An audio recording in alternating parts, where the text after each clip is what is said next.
everyone, I am Tacet, and today I'm going to be going over the Gems of War Horse with No Name event, in which the Horse Lord is added to the game. So let's get into that. As far as Arcane Trait Stone, of red, green, you'd want to use that mainly on Egg Thief earlier on in the game, as well as Yaogwei later on in the game, which will be pretty useful for Bounty Hunter this Friday. But as far as the troop itself, it's pretty average. It does deal some damage to the last enemy, and then has a very similar ability to Kofeshe, in which it stuns the enemy and then pulls them to the first position. This is a particularly decent combination in that stun will get rid of any positive status effects that would allow them to mitigate skulls, like Agile, Stone Skin, or anything else that might help them to avoid them. So yeah, it's going to be pretty decent at basically just targeting out a specific troop that you would want to kill out with skull spam or skulls in general.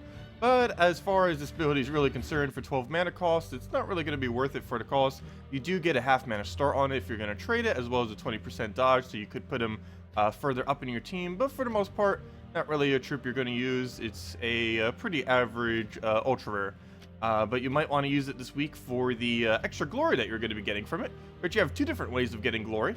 We'll be able to get glory all this week for Chinese New Year. It is the year of the pig, and they have a bunch of dire boars around, and if you kill them in PvP this week, you'll get an additional 5 glory each time. Also, don't forget, we do have Tanye as the mythic still in the drop table. So if you want him, you still have Monday, Tuesday, Wednesday, and Thursday, the rest of the next few days, and to open up Glory Gem Guild or VIP chests, and then he won't be in the drop table anymore, or he will be in the drop table, but he won't be the exclusive mythic in the drop table anymore starting this Friday. So you still have those 4 days if you want to try attempting to get him before then. But other than that, we have 10% to all Divinian Fields, 10% to all Centaurs, a additional 5 glory every single time we end up using Horse Lord in PvP. So definitely a good time to go be farming PvP for glory, that is for sure. The only thing we don't have is a vault event. That's the only thing we don't have to make it go even higher on glory, right? And we also just have to kill a bunch of blue enemies in PvP and Explore. It gets done very quick if you just want to do that in Explore, but with how many benefits there are to do in PvP, you could probably easily get it done just from doing PvP for several hours. Anyways, on to the next thing. Are event keys worth using this week? Somewhat. There is, actually it'd probably be better if I just go under the actual page for it, but there is a somewhat decent mythic. Legends are kind of okay, but here's everything that is available. All the ultra rare plus from this kingdom, so that's things like, or the noteworthy ones, are things like Astral Spirit, Herdmaster. Artima technically has the best agile or the best dodge chance in the game at 40%. Those are normally not used compared to Gorgolfa because they're the exact same color. Bold Taurus, if you don't have a cheap HP boost ratio thing, it tends to be one of those that you can use with various HP buffs to get a little bit of additional damage if you've been needing anything like that for those teams. And other than that, mainly just Ragnagord, which is basically like Mountain Crusher, except a troop version of Mountain Crusher.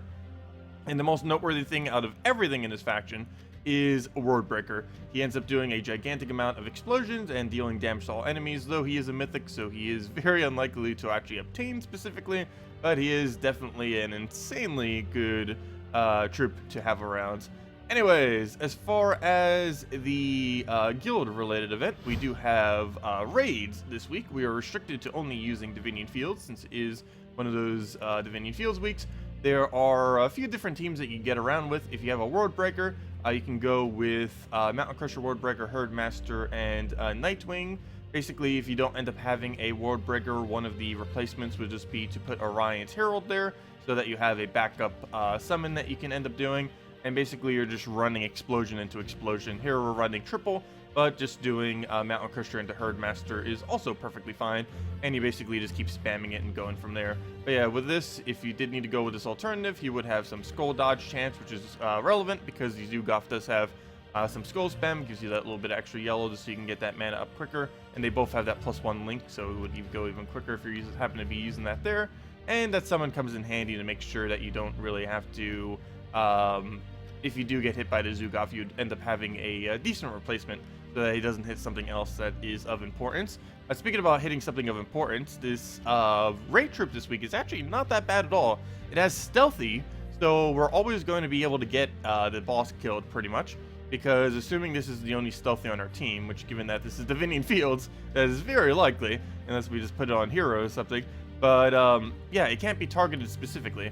So this thing's going to live out the entire battle and just be able to kill out the Zugov pretty much 100% of the time, unless something extremely bad goes wrong. It should 100% kill the raid boss. You might not win the entire battle, but you're definitely going to get the raid boss killed. On top of that, it's actually pretty decent in that it ends up creating 8 yellow and 8 purple every single time it ends up doing its ability, which is quite a bit above average for one of these raid troops, so much so that it could theoretically even be used outside of the event, which is very rare for a raid or invasion troop, but that's really nice to see. But anyways, let's get into it.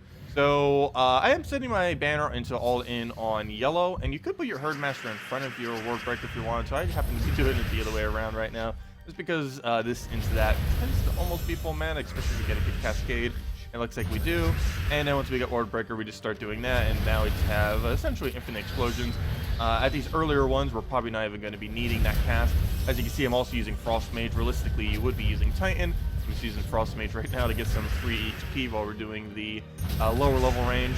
And then we can just throw this ability down for really decent damage. And we have extra turn potential off of it too, which is pretty nice. And it's creating one of the colors we need of a bunch of yellow for not only our ward breaker, but for our herdmaster explosions. But yeah, that's pretty much all you have to do for these. Also, you can go, if you are going to be placing Orion's summoner there, you can go and replace into Mang as well. Even with this team, if you really wanted to, you could probably do the same. Though you'd probably have to put your exploder up a little bit more. But you can put a Mang there just so you have the attack steals so that you can one-shot everything with skulls in case these are being too much of a nuisance up front, since Ward Breaker does start to lose value the further you get in. But with 20% this week, he should be able to maintain it for a little bit longer than he normally would. Anyways, that's pretty much everything with raids. Pretty easy raid week, I would say, for the most part. Divinian Fields, while it's not the absolute greatest of synergies, it still has enough synergy that it's not like a completely horrible kingdom that has no synergy whatsoever. But anyways, the other event-related things. This Tuesday, we have ourselves the Hall of Guardians faction event. This Wednesday, where you're getting a boar for the Chinese New Year, just for a little pet thing, since it's the Year of the Pig. For Thursday, we just have the Oracle class event. It's a pretty underwhelming class, though I do need EXP for it. I'm pretty sure a lot of people do. It's one of those that you probably wouldn't have bothered really using. It doesn't have half mana start, so that's the biggest thing keeping it down. The only thing it's ever used in is 4-time Centaur teams, and even in that context, it's only pretty average. And since Centaurs tend to use yellow, it often almost just gets used with Bard instead, because in most instances it's actually just more efficient using Bard than using the Centaur's own class, which is kind of funny. But yeah, if you want to go get that up, it will be available this Thursday. And this Friday, we do have Bounty Hunter, and I'll be bringing in another troop for this kingdom. Divinian Fields did end up reaching up to 9 stars, though unfortunately it cannot be 10-starred yet. Even with the new troop coming in this Friday, it will still not be enough to 10-star, not quite yet. Anyway, Soulforge related stuff. We do have several things worth crafting. The most noteworthy would be a tie between Ketris and High King Iron Gut. They both serve completely different purposes, but both are also insanely good. The main thing with Ketris, and he's actually more valuable to craft now than he has been any prior time to him being available in Soulforge, as the Kingdom of Wild Plains can reach 10 stars now. If we go over to Wild Plains, you can see we're actually sitting exactly on the power level of 10. And this is relevant because that ends up giving an extra skill bonus, and this kingdom's extra skill bonus is attack, which basically means you're getting +1 whole additional attack to every single one of your troops, and that is very, very, very strong to say the least. Not to mention the troop itself is actually not bad at all. It's used for quite a few things. You can use it to attack, or you can increase its attack, armor, or HP, most commonly the HP, because it's the easiest way to keep your team alive while still increasing his damage. But yeah, he tends to get increased on one of those stats, most normally HP, and then you just throw his ability on 2nd slot, throw the ability on 4th slot, the adjacent damage takes out, or you kill whatever you target, the adjacent damage nearly kills out whatever the 2 adjacents are, you cast it again, and then you basically just wiped an entire team. It's generally how Ketris goes down. Can be used for pretty much anything. Can be used for Guild Wars, can be used for PvP at a decent speed, can be used for delves, and yeah, a little mix of everything. And just overall, really a great troop to have because of all the benefits you would get from that. Other than that, High King Iron Gut, mainly just a delve-related troop. You can throw it in possibly on Guild Wars and possibly more so on Hour of Doom and factions for the most part. But biggest gimmick with him is that he's the best Devourer essentially in the game. You just get him a little bit of attack, which you could also get just from getting a Devour, and he gains an extra turn literally every single time. And you basically just mana spam with him, most often on Brown, and this will allow you to just keep getting his mana up, keep devouring everything, and assuming they can be devoured, you just get 4 Devours, and then you auto-win. And worst comes to worst, even if you lose some of your team, after the fact that you've gotten 2 Devours, you could probably just kill them with Skulls alone, because of how high your stats are, regardless of your game mode. Other than that, there are 2 legends that are extremely noteworthy to go get. One is Yagwe. Not only is his trait stone available this week, but Bounty Hunter is this Friday, and owning a Yagwe is the easiest way to complete out the entirety of Bounty Hunter if you have no other option. Even with literally every option in the game, I still prefer using Yagwe. Using Feral Hounds, Yagwe, and 2 other bounty troops, and just compose it out of that, using the Bounty Captain normally in first slot for the most part. But yeah, he is really, really good, has a high concentration of damage to the first 2 enemies, ends up gaining a little bit of magic every single time it ends up casting, has a purple to red convert, which will normally give him all of his mana back when using proper troops like Feral Hounds, that puts pure purple and red on the board, which is exactly what he needs.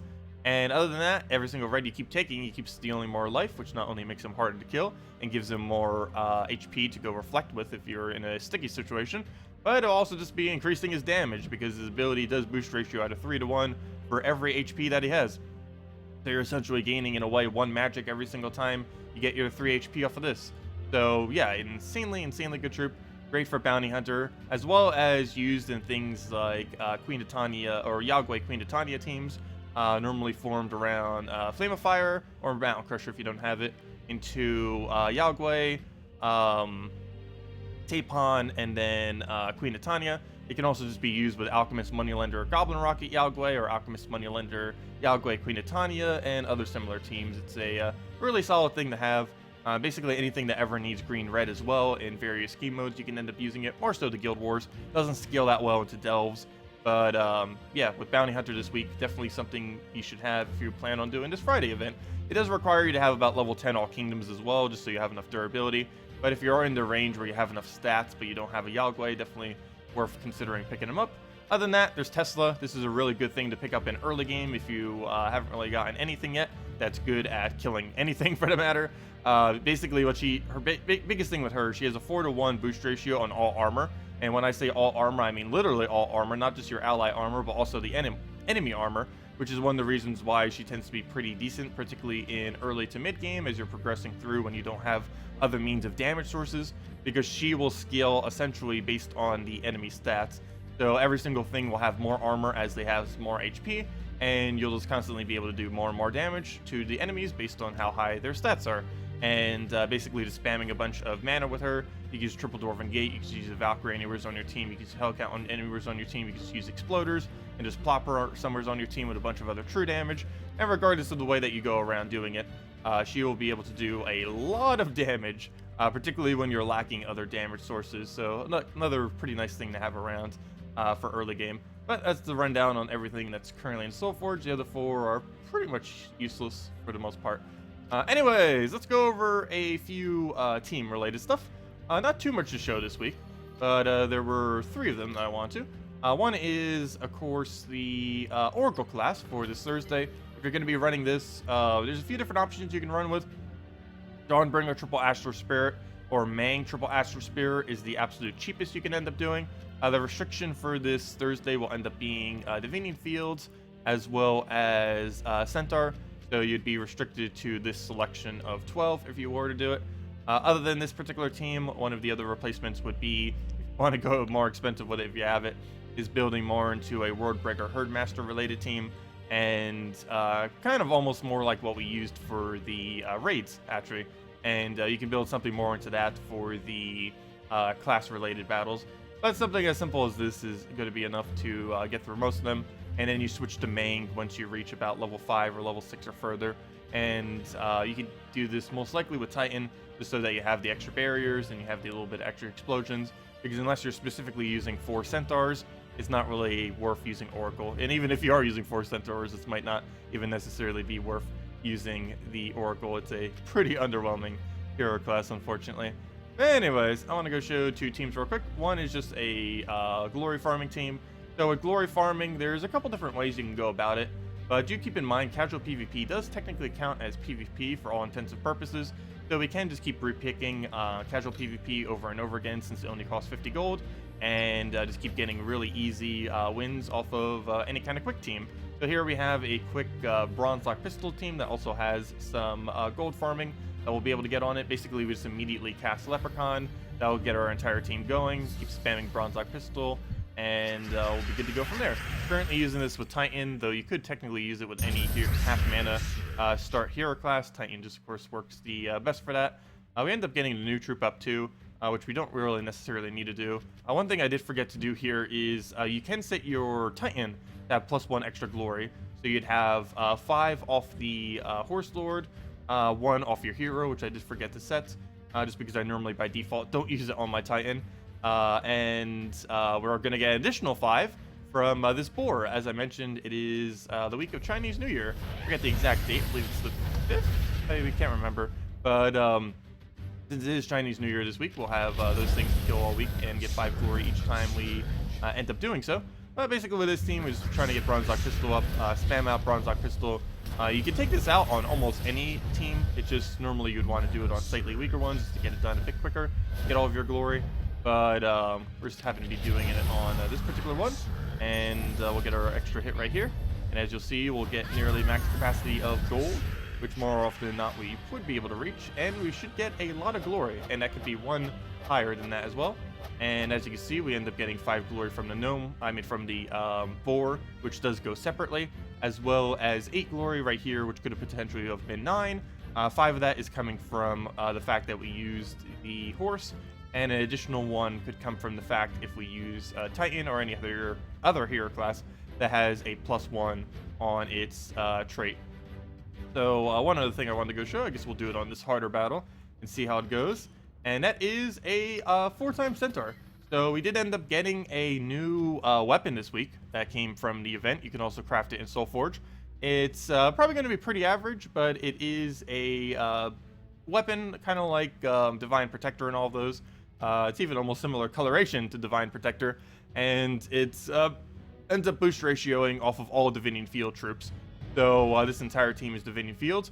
It synergizes pretty well in that it creates yellow and blue, and with Vanguard he creates yellow and boost ratios off of blue, so that's going to be really nice synergy for him. And I'm just doing this with a Board Breaker and throwing the Astral Spirit there to just cover a little bit more blue in case we get excess, as well as just to give us some board control if we have absolutely no option when starting out. I'm also using the Oracle hero class. I think it might actually be better to use something that has a half mana start, but Oracle does have does count as Divinian Fields. So we are getting 1 additional boost ratio of a 4 instead of a 3, since we are getting the boost ratio from our hero itself, since it is counting as Divinian Fields for weapon purposes due to the Oracle hero class. But anyways, what do we have to drop here? I kind of want to do Astral Spirit, but I feel like we have nothing worth Astral Spiriting. Yes, we could get rid of Brown. So we'll do that. Get all of our mana that we need. Well, not all of our mana, but a nice little boost to our mana, if nothing else. I'm tempted to go take yellows, but at this point I think we should go get our weapon up, because that will give us the best chance of actually getting mana flowing. So this thing boost ratios off of blue. I actually don't want to cast that quite yet. I do want to try getting a kill there. We'll get that out the way. It does indeed land our kill. We'll go do this where all those blues are, and should be able to easily get up our Ward Breaker off of that with how many it'll create. We then just clear the board, and then we basically just keep spamming our mana generators as we need. We'd want to cast this one first because it has some damage associated to it. We'll then want to go and get a bunch more blues hit again, wherever they're most populated. And yeah, basically just keep repeating that cycle until we win out the entire battle. And that is essentially what you would use this team for. I feel like this team could be a little bit better if we got another pretty solid damage source from this kingdom. The only other thing that's somewhat decent from a casting perspective in this kingdom is Artima, but she doesn't really fit too well into anywhere here. I guess you could technically use her instead of Astral Spirit, but then you wouldn't have a mana start of any kind. But I will throw a poke there, get over our mana back again. Pretty chance of extra turning there.